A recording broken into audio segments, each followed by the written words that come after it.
Professor Charlie Dunn, Professor Ning Gay, Professor Anja Miao, Professor Mustafa Shahoon, Professor Zawing Ong, distinguished guests, ladies and gentlemen. I'm Mandy Liu, Chair of the Senior Court and Deputy Executive Director of IEET. Thank you very much for inviting me to give a talk at the ICEEA 2024. This is a pre-recorded presentation, and I apologize for not being able to attend online due to prior commitments. It's my privilege to be invited, and I'd like to share with you about the global recognition and values of the international accords, especially from an accreditation agency's point of view. This slide is a show of the major international accords for the accreditation of programs. Washington Accord, Sydney Accord, Dublin Accord, and NI are the international accords for accreditation of engineering-related programs, whereas Seoul Accord is for accreditation of computing and IT-related programs, and the Canberra Accord is for architectural programs. Perhaps most of our audience is familiar with the Washington Accord, and I will be mostly speaking on the global recognition and the values of the WA today. But I believe the kind of purpose behind the WA is shared among the various international accords. IET is a member of all of the accords here except for the Dublin Accord, and we have been the mentor for Myanmar Engineering Council towards Washington Accord for many years now. My presentation today is about global recognition and values of international accords. I intend to share with you from IET's perspective as an accreditation agency what accreditation is about and why international accords matter. Accreditation of engineering programs, for example, serves two purposes. First and foremost, it's a gatekeeper for the quality of the educational programs, which is what we usually refer to as quality assurance. The accreditation has to be a voluntary process to encourage high standards of education. Through accreditation, the program demonstrates that it offers its students a satisfactory level of educational opportunities implied in its objectives and is likely to continue to do so. In addition to quality assurance, the other side of the coin for accreditation is the international mobility of engineering professionals. That is, with the stamp of approval from the accreditation agency in the international accords, graduates from substantially equivalent programs A and B are able to proceed to further professional development towards substantial equivalent professional competency levels. This is how we achieve the trust, the competency of engineers from the other countries to practice in our countries, therefore a step toward international mobility of the engineers. At the education front, take the Washington for example, if an accreditation agency is approved to be a member, we call it a signatory in the Washington Accord. We are saying that your accredited programs are substantially equivalent at the education level of the accredited programs of the other 24 signatories in the accord. How do we judge that the programs are substantially equivalent at the outcomes level?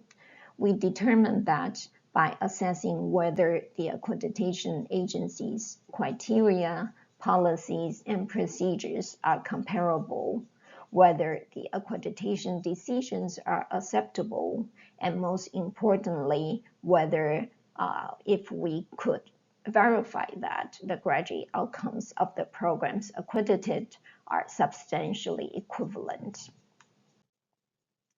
The Washington Accord, Sydney Accord, and the Dublin Accord within the International Engineering Alliance are the foundation mechanism for the academic qualification of the APEC engineer, IPEA, IETA, and AIET. You will see from this slide that, for example, WA serves as the academic standards for APEC engineer and IPEA, whereas the Sydney Accord is the one for IETA, and the Dublin Accord is for AIET. The marriage, if you will, of these relationships will eventually assure the quality of future engineers. The value and the global recognition of the international accords is amplified in this slide, and that's why the International Engineering Alliance is a very good structure to assure the quality of engineering programs as well as the competency of engineers. Allow me to briefly introduce the WA, which is an agreement among signatories accreditation agencies for engineering programs. By June 2024, there are 25 signatories and 6 provisional signatories. Here is the logo for signatories and their accredited programs to use if they are recognized by Washington Accord. Students of the accredited programs at the Washington Accord level are expected to be able to solve complex engineering problems by graduation. This is how we define the outcomes level of Washington Accord. Washington Accord was signed first in 1989 by 6 members. Just last month in India, we had 2 more signatories became signatories of the Washington Accord, which are Bangladesh and the Philippines. Now we have 25 signatories in total. Among the signatories, we recognize over 8,000 programs worldwide in total. Graduates of these programs would be recognized, especially during the licensure process in any of the other signatories as meeting the standards for entry level of the profession. Sydney Accord, on the other hand, is especially focused on academic programs dealing with the engineering technology. Unlike the Washington Accord recognized graduates who are expected to be able to solve complex engineering problems, the level of competency set for Sydney Accord graduates is for graduates to be able to solve broadly defined problems. As you can see on the screen here, we also have a logo that could be authorized for signatories and their accredited programs to use under Sydney Accord. Sydney Accord was founded in 2001, many years after the Washington Accord. I'm currently serving as the chair of the Sydney Accord. As of 2024, we have 11 signatories and 2 provisional signatories. 7 out of the 11 signatories were the founding members. As of June 2024, Sydney Accord recognizes about 850 programs in total. We will be working to support more accreditation systems to become members of the Sydney Accord.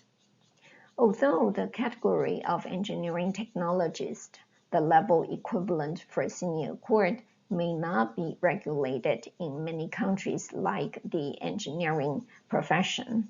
But from the perspective of quality assurance of education, we consider accreditation services at this level as equivalent, important, or more important, because the industry for engineering technologists worldwide would likely to be larger. Let's take a closer look at Washington Accord and Sydney Accord in terms of the kind of problems our students are expected to tackle by time of graduation. For Sydney Accord, the level of problems is set at the level of broadly defined problems. You can read from the screen here about the definitions of the problems.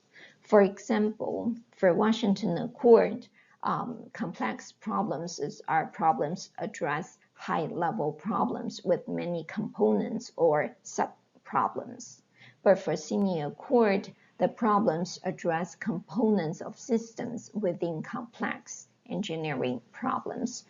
This is a very distinct difference.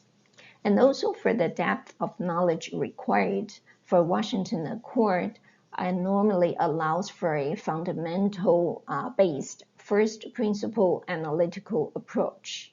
But for Senior Accord, it deals with a strong emphasis on the application of developed technology.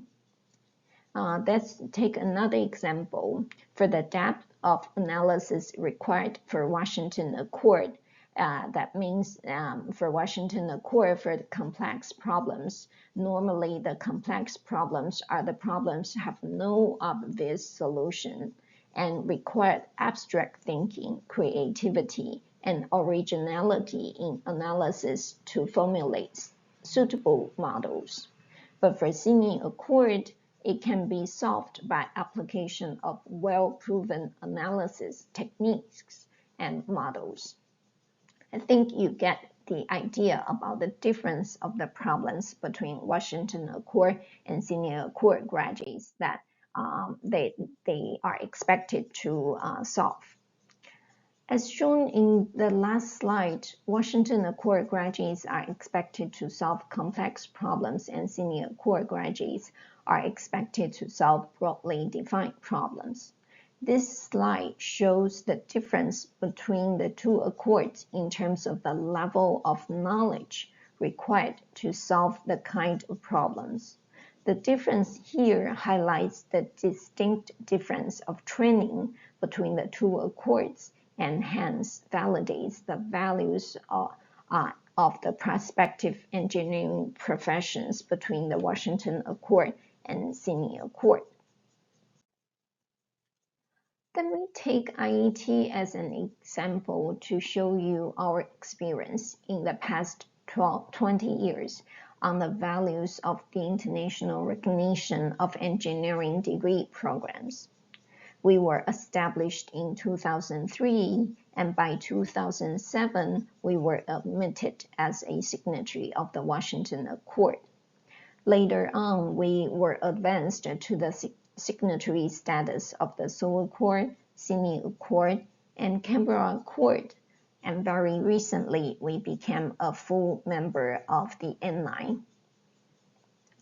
IET is probably one of the very few organizations that belongs to these many different disciplinary accords. It's a very expensive undertaking, obviously, but the reason for IET's existence is to help programs and graduates from Taiwanese universities to be recognized internationally.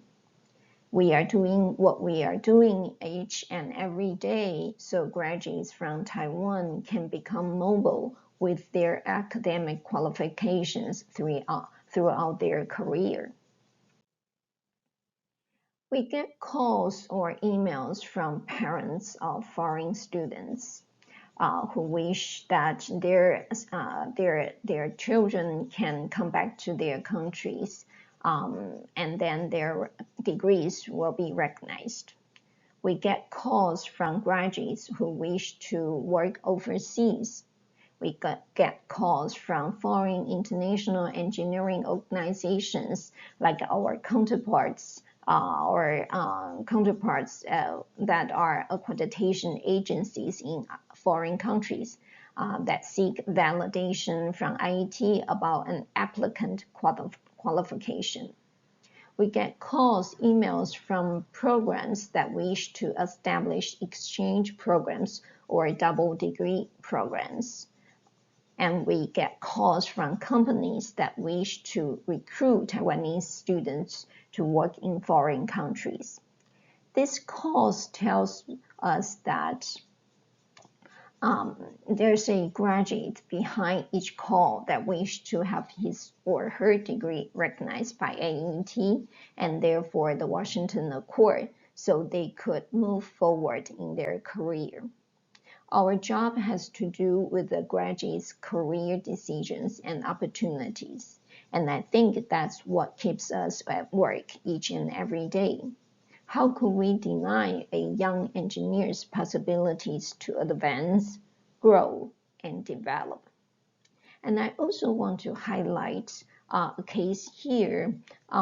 We have accredited programs that are seeking international collaborations with programs in other countries. Sometimes they would encounter problems. The programs in foreign countries may not recognize the programs.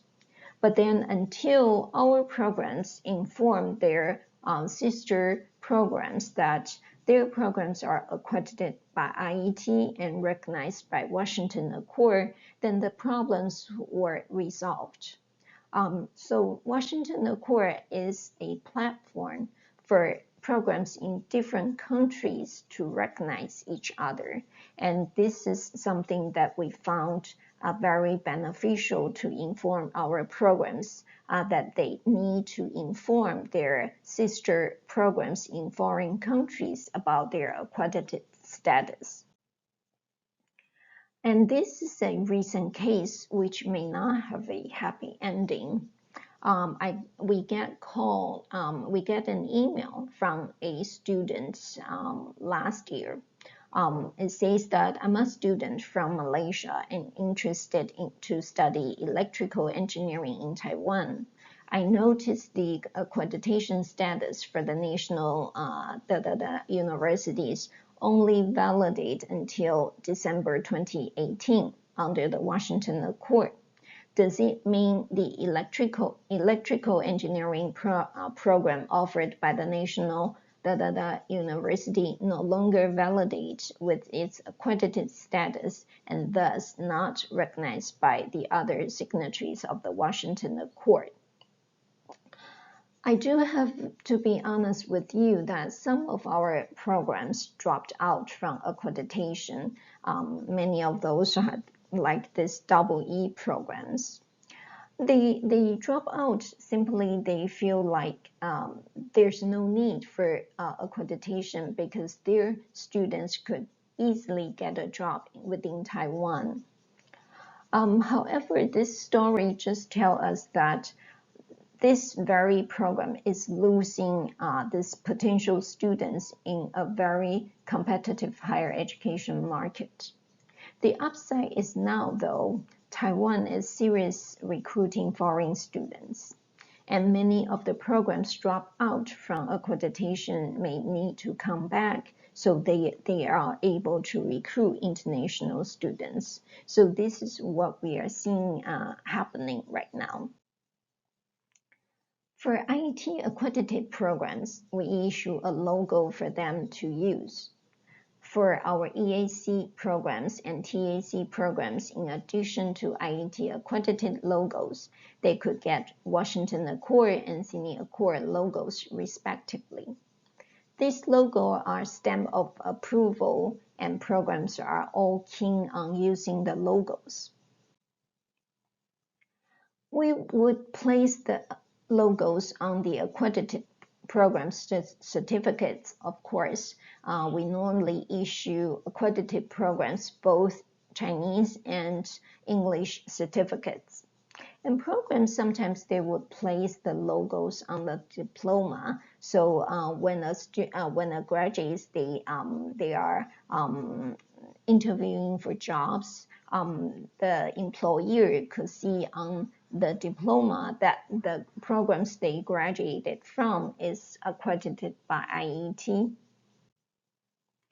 IET accredited programs, often they will show on their website about their accreditation status.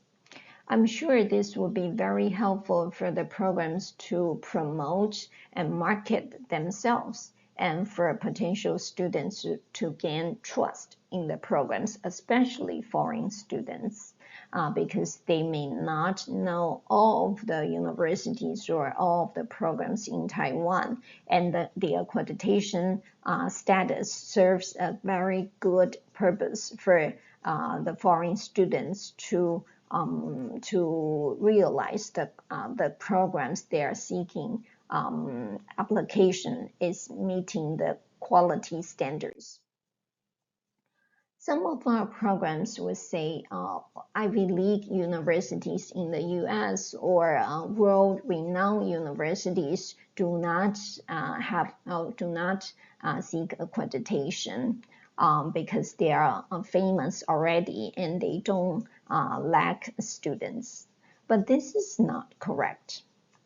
This is a piece shared by Professor Liang Zhenlu, IET CEO, who is an alum from Cornell. He found in the alumni magazine that his programs was indeed proudly sharing their accreditation status with IEET. They share this news with their alumni. So you can tell even for a world-renowned programs in Cornell, they are very proud about their accreditation status, and they will share the process and the outcomes of their accreditation, their periodic accreditation with their alumni. So this is sometimes we share with our programs to show that even for an Ivy League programs, a world-renowned programs, they also seek accreditation.